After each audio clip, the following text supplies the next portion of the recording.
portez bien. Aujourd'hui, on va donc se proposer de corriger des sessions. Donc, on se propose maintenant de faire des tutos, de corriger des examens. Vous donner un peu des astuces, un peu des méthodes dans la résolution des exercices. D'accord? Parce que le but, c'est accompagner, vous accompagner. D'accord? Donc, on a devant nous le semestre 2, donc une session ordinaire, 2016-2017, donc Université Marion Ngouabi, Faculté des sciences et techniques, parcours chimie. Donc, on a le premier exercice, donc 5 points, qui parle d'une substance de gingerol et est une molécule qui confère au gingembre une saveur piquante. D'accord? Voici sa structure. La première question qu'on nous demande, c'est d'écrire sa formule topologique, formule schématique. La deuxième question, c'est écrire sa formule brute. Et la question C, c'est reproduire la molécule de gingerol sur votre copie et indiquer et nommer les groupements fonctionnels contenus dans cette molécule. Donc, on reprend à la première question, qui est toute simple. Donc, exercice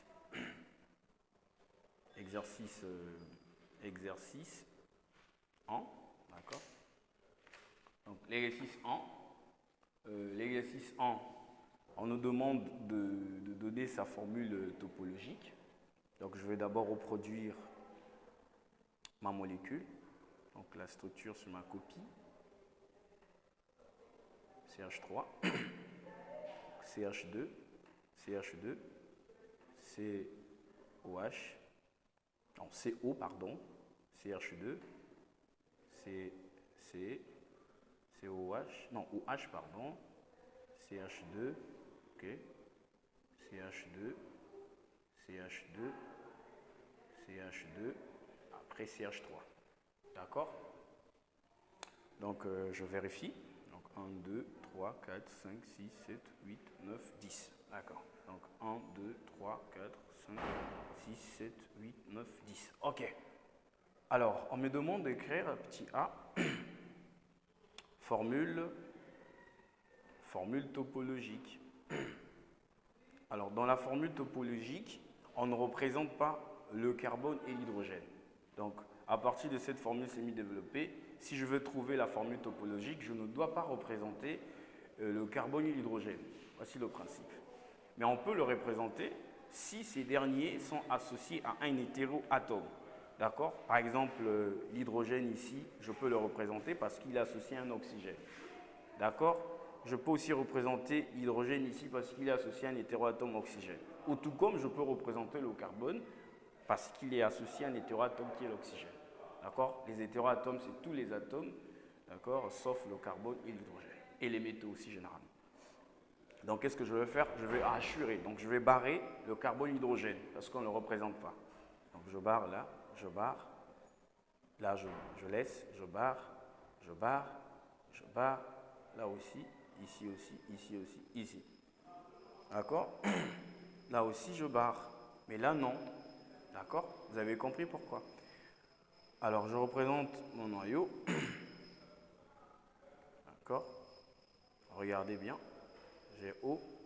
D'accord? Je ne représente pas le CH. D'accord? Chaque extrémité, mais c'est un atome de carbone avec autant des hydrogènes. D'accord? Donc, on ne représente que des liaisons. C'est cette liaison-là que j'ai représentée ici. Je sais que l'extrémité, c'est un carbone avec 3 hydrogènes. Parce que là, c'est une liaison. Donc, il manque 3 hydrogènes. Donc, ici, je veux juste aussi représenter que des liaisons, mais en zigzag. Voilà. Une liaison, 2, 3, 4, 5, 6, 7, 8, 9, 10. Donc, une liaison. L'autre, 2, mais en zig. 3, 4, 5, 6, 7, 8, 9, 10. D'accord? Donc, 1, 2, 3, 4, 5, 6, 7, 8, 9, 10. OK? Et chaque sommet ici, c'est les atomes de carbone. Par exemple, celui-là, c'est un atome de carbone qui est lié, il fait de liaison avec 2 carbones. Donc, il reste 2 hydrogènes. D'accord? C'est celui qui est là. Donc, chaque sommet ou l'extrémité, c'est un carbone. D'accord? Mais on a dit qu'il faut représenter le carbone là. Donc, il est associé à son hétéroatome qu'il faut le représenter. En pot, ne pas, hein, généralement. Dans ce cas-là, je peux le représenter, d'accord? Donc, 1, donc 1, 2, 3, 1, 2, 3. Donc, il est là. D'accord? Après, donc 1, 2, 3, 4, 5. 1, 2, 3, 4, 5. Donc, j'ai un OH ici. D'accord? Voilà. Donc, voici la première question, la formule topologique. D'accord? N'oubliez pas que cette formule topologique, on l'obtient à partir de la formule semi-développée dont on va assurer les carbones hydrogènes. Parce que dans topologie, on ne le représente pas. On peut le représenter, s'ils sont associés à un hétéroatome. D'accord? Alors, la question B. Donc, B, on nous dit de quoi? On nous parle de la formule brute. D'accord? Donc, la formule brute ici permet de faire l'inventaire des types des atomes. Donc, on va compter les types d'atomes. Donc, on va répertorier les types d'atomes et leur nombre. D'accord? Donc, ici, on a déjà le carbone, on a déjà l'hydrogène, on a déjà l'oxygène. Donc, voici les types d'atomes. Maintenant, il faut trouver leurs proportions. D'accord? Le carbone, il y en a combien? Et on peut voir ici, il y a un carbone, 2, 3, 4, 5, 6, 7, 8, 9, 10, 11, 12, 13, 14, 15, 16, 17. Donc, il y a 17 carbones. Alors, il y a combien d'hydrogène? Hydrogène, il y en a combien? Donc, ici, il y a 1, plus le 3 ici, ça fait 4. 4, 5, 6, 7, 8, 9, 10, 11, 12, 13, 14, 15, 16, 17, 18, 19, 20, 21, 22, 23. 23, on est d'accord? 23 plus les hydrogènes du cycle, d'accord? Alors ici, on a un carbone, d'accord? Qu'il y avait 4, donc il n'y a pas d'hydrogène. Ici, il y a un hydrogène. Ici aussi, il y a un hydrogène. Ici, non. Ici, non. Ici. Donc, il y a 1, 2, 3. Donc, on a 3 hydrogènes au niveau du cycle, plus le reste. D'accord? Donc, 3 du cycle, plus ça, ça fait 4. 4, plus ça, 4, plus les 3, ça fait 7. 7, 8, 9, 10, 11, 12, 13, 14, 15, 16, 17, 18, 19, 20, 21, 22, 23, 24, 25, 26. Donc, on a 26 atomes d'hydrogène. Maintenant, l'oxygène, il y en a combien? Les oxygènes, il y en a un atome, 2, 3, 4. Donc, il y a 4 atomes. D'accord? 4 atomes. Donc, la formule brute, c'est C17H26O4. D'accord? La suite, c'est quoi? Donc, la suite, on nous demande de reproduire cette molécule sur la copie et d'indiquer et nommer les groupements fonctionnels contenus dans cette molécule. Alors, c'est quoi ce qu'on appelle par formule ou fonction chimique? Donc, groupement fonctionnel, donc ça c'est la question C. D'abord, il faut savoir c'est quoi un groupement fonctionnel ou fonction chimique. Un groupement fonctionnel ou fonction chimique, c'est un atome ou un ensemble d'atomes qui procure à la molécule sa réactivité. C'est-à-dire que elle détermine cette fonction ou cet atome ou l'ensemble de cet atome, détermine la réactivité de la molécule. D'accord? Ça peut être un atome, d'accord, ou ça peut être un ensemble d'atomes. Et en chimie organique, il y a plusieurs fonctions chimiques. Par exemple, les deux là, d'accord, c'est une fonction chimique. Donc un oxygène, un hydrogène, c'est une fonction chimique. D'accord? Donc on va encercler ça. Celui-là, c'est aussi une fonction chimique, ou celle-là, on va dire, donc, ou ceci en fait, d'accord, pour les atomes.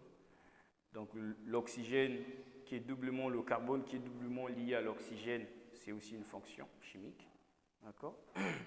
Celui-là, par exemple, un oxygène qui est un atome, hein, n'oubliez pas la définition, c'est un atome ou un ensemble. Donc c'est un atome ou un ensemble d'atomes qui détermine la réactivité de la molécule en entière, d'accord. Donc par exemple ça aussi, okay, c'est aussi une fonction. D'accord?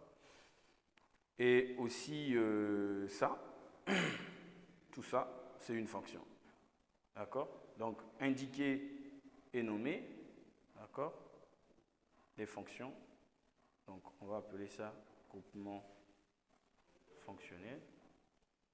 Groupement fonctionnel. D'accord? Donc, on va numéroter ça 1, 2, 3 et 4. Alors, le 1, c'est ce qu'on appelle par la fonction alcool, ou groupement fonctionnel alcool, hein, O lié à H. D'accord? Ce n'est pas l'alcool pour boire, non, c'est une fonction chimique ici. Le 2, on appelle ça cétone, donc la fonction cétone. D'accord? Et le 3, on appelle ça la fonction hétéroxyde. Donc c'est un oxygène qui fait des liaisons avec deux carbones. On appelle ça hétéroxyde ou l'éther. Alors enfin 4. 4, c'est la fonction phénol. Donc c'est le noyau benzène qui est lié à la fonction alcool. D'accord? Donc voici les 4 fonctions qu'on retrouve au niveau de cette molécule. Alors, la question 1.2, donc ça c'était 1.1, d'accord? On passe à 1.2, on dit soit une molécule, une formule brute, pardon, soit la formule brute C3H6, d'accord, O2, correspondant au composé organique A, on dit d'écrire les formules semi-développées possibles pour cette formule brute dans les cas suivants.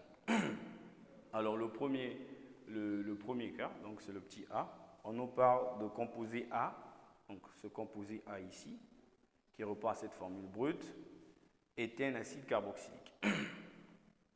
Donc A est un acide carboxylique. Est un acide carboxylique. D'accord? Alors je vous rappelle que l'acide carboxylique, c'est aussi un groupement fonctionnel qui est caractérisé par, c'est un ensemble d'atomes, d'accord? Voilà le groupement fonctionnel qu'on appelle acide carboxylique. Alors, la première des choses, quand on vous donne une formule brute, on vous dit de créer la formule semi-développée pour regarder l'enchaînement des atomes. La première des choses, c'est trouver le nombre d'insaturations pour savoir si la chaîne carbonée est insaturée ou saturée. D'accord? S'il y a la présence de double liaison ou pas. D'accord? C'est ça la première des choses qu'il faut faire en fait. D'accord? Donc on va trouver le nombre d'insaturations. Le nombre d'insaturations égale à quoi? On a 2x plus 2 moins y divisé par 2. D'accord? Donc x pour nous, c'est les atomes de carbone. D'accord? Ça représente le nombre des atomes de carbone. Ici, on a 3 carbones. D'accord? 3. Donc, on aura 6 plus 2. D'accord? Moins Y, c'est le nombre d'atomes d'hydrogène. Donc, c'est 6 divisé par 2. Bon, dans les saturations, on ne prend pas en compte les atomes d'oxygène. D'accord? Donc, ça conduit à quoi? Donc ici ça fait, voilà, ça donne 6 moins 6, ça fait 0. Donc 2 divisé par 2, ça reste 1. Donc il y a une insaturation. Ok, alors une insaturation, ça veut dire que c'est l'insaturation de la fonction, sachant que la fonction présente une insaturation. D'accord? Donc la chaîne carbonée n'a pas d'insaturation. D'accord? Parce que ça présente juste une insaturation. Et sachant que la fonction présente aussi une insaturation. C'est pourquoi on retrouve juste une insaturation. Donc ça veut dire que la chaîne carbonée n'a pas d'insaturation. Donc c'est un C3, H6, O2. Donc voyez-vous, on rappelle la fonction carboxylique, vous voyez une insaturation, double liaison. Donc j'ai ma chaîne carbonée qui est de 3.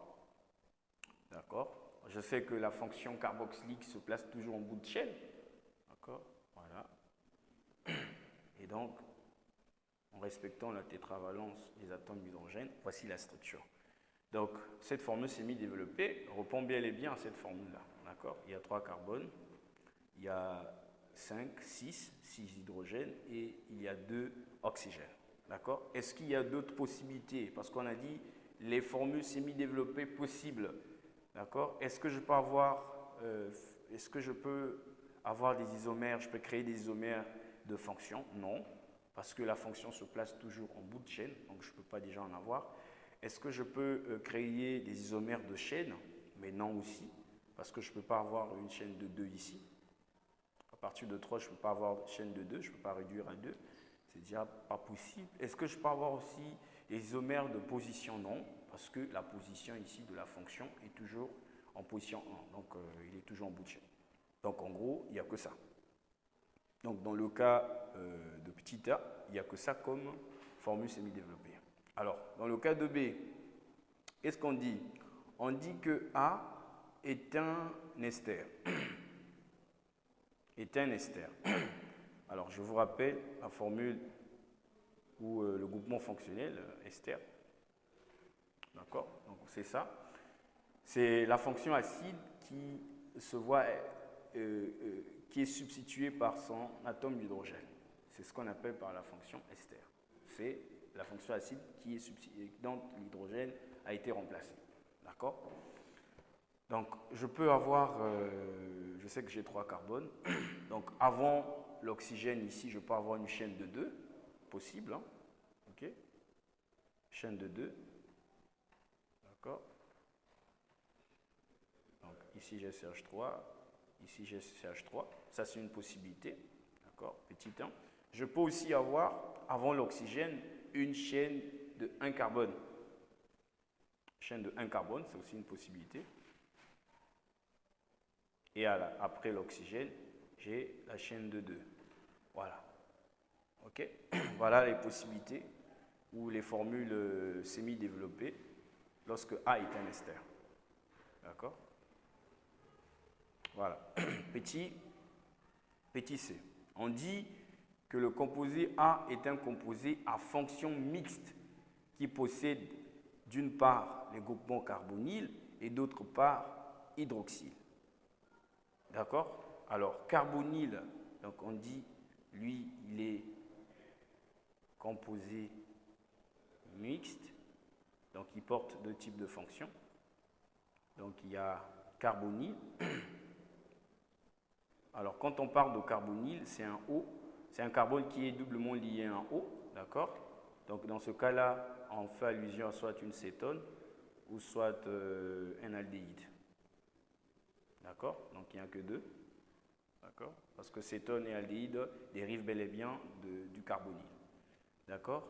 Et on parle de quoi aussi? D'une autre fonction qu'on appelle hydroxyle.